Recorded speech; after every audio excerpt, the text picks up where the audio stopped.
যিনি বিরুদ্ধদের প্রতি অবিরুদ্ধ, মৈত্রীপরায়ণ, দণ্ডাধীদের প্রতি শান্ত এবং বিষয়াসক্তদের মধ্যে যিনি অনাসক্ত,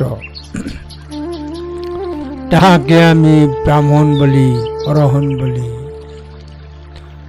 যে শত্রুদের মধ্যে শত্রু নয়, অস্ত্রধারীদের মধ্যে শান্তিপ্রিয়, স্বার্থপর লোকেদের মধ্যে নিঃস্বার্থ, আমি তাকে সত্যিকারের ব্রাহ্মণ বলি, অরিহন বলি।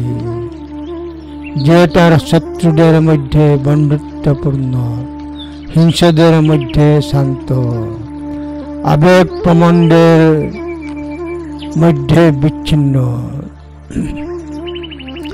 আবেগ প্রমণ্ডের মধ্যে বিচ্ছিন্ন, আমি তাকে ব্রাহ্মণ বলি, অরিহন বলি।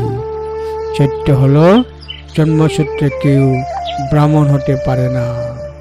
ধম্মপদ 406। অবিরুদ্ধং বিরুদ্ধেষু অর্থদণ্ডেষু নিবৃত্তং সাদানেষু অনাদানং তমহং ব্রহ্মি ব্রাহ্মণং। অবিরুদ্ধং বিরুদ্ধেষু অর্থদণ্ডেষু নিবৃত্তং সাদানেষু অনাদানং তমহং ব্রহ্মি ব্রাহ্মণং। ধম্মপদ 406।